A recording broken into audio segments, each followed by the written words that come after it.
அன்பார்ந்த my V3 உறுப்பினர்களுக்கு வணக்கம். நண்பர்களே, இன்றைய வாழ்வியல் சூழலில், இன்றைய ஒரு பிஸ்னஸ் பிளாட்ஃபார்மில், இன்றைய சமூக சூழலில் ஒரு வார்த்தை நமக்கு கேட்கறதுக்கு சங்கடமான வார்த்தையாக, ஒரு பிரமிப்பான வார்த்தையாக இருக்கும். அது என்ன அப்படின்னா, பொருளாதார சுதந்திரம், ஃபினான்சியல் ஃப்ரீடம்.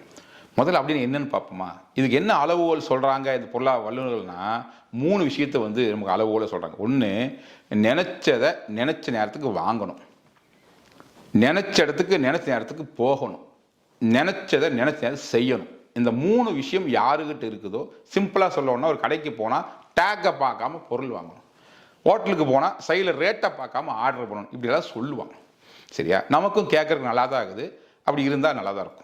இதுக்கு நம்ம செய்கிற வேலை, இப்போ வாங்கிட்டு வருமானம் இடம் கொடுக்குதா, இல்லை இப்போ கொடுக்குமா, இன்றைக்கி இல்லாட்டி 10 வருஷம் கழிச்சு கொடுக்குமான்னு கேட்டால் அந்த கேள்வியே தப்பு. ஏன்னா அதுக்கு வாய்ப்பே இல்லைங்கும்போது எது கேள்வி கேட்கணும்? இப்படி தான் இன்றைக்கி வாழ்க்கை போயிட்டுருக்கு.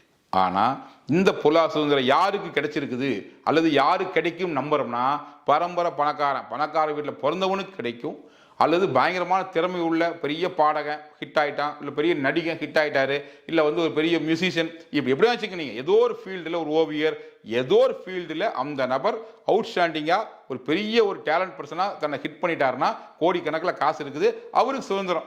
ஃபாரினில் போய் நியூ இயர் கொண்டாடலாம், எந்த கண்ட்ரிக்காக போகலாம், கிரிக்கெட் மேட்ச் எங்கே இருந்தாலும் நேராக போய் முன்னால் உட்காந்து பார்க்கலாம், எதுனாலும் பார்க்கலாம். அவர் வருமானத்தை பற்றி கவலை இல்லை. ஏன்னா வருமானம் எங்கேயோ வந்துட்டு இருக்குது, செலவு நம்ம முன்னாடி பண்ணிட்டு இருக்கலாம். ஸோ செலவு பண்ணுறது நம்மளோட வேலை, சம்பாதிக்கிற வேலை இல்லை, அதுக்கு முன்னாடி வேலை செஞ்சு வச்சாச்சு, அதில் வர்ற காசு கண்ணா அப்படின்னா வருது.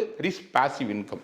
இப்போ ஆக்டிவாக இல்லாட்டி கூட இன்கம் வருது. அப்படி ஏதாவது நம்ம தாத்தா அப்பா சம்பாதிச்சதுன்னா நம்ம அந்த வேலையை பண்ணலாம், அல்லது நமக்கு மிகப்பெரிய திறமை இருந்தால் அதை காமிச்சு சம்பாதிச்சுக்கலாம். இப்படி விஷயம் இல்லாத போது என்ன பண்ணுறதுங்கிறது தான் நடுத்தர மக்களுடைய யதார்த்தமான கேள்வி.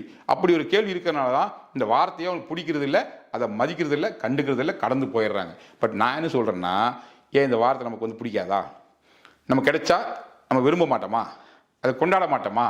அப்படி உண்மையிலுமே இந்த பொருளாதார சுதந்திர விஷயத்துக்குள்ள நீங்களும் வரணும்னு ஆசைப்பட்டீங்கன்னா, இது வரைக்கும் அது உங்களுக்கு தேவையில்லாத வார்த்தையாக இருந்திருக்கலாம், அல்லது தெரியாத வார்த்தையாக இருந்திருக்கலாம். பட் மைவீத்தில் வந்ததுக்கு பின்னால இது உங்களுக்கும் சொந்தமுங்க.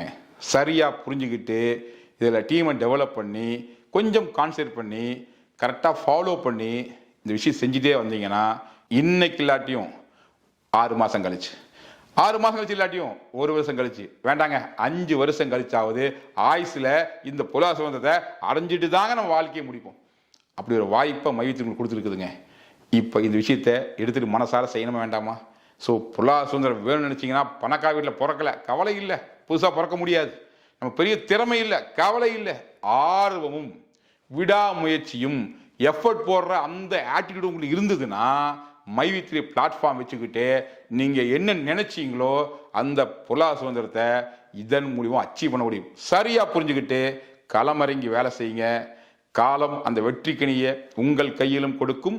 அதற்கு மை3 துணைக்கும் வாழ்த்துக்கள். வணக்கம்.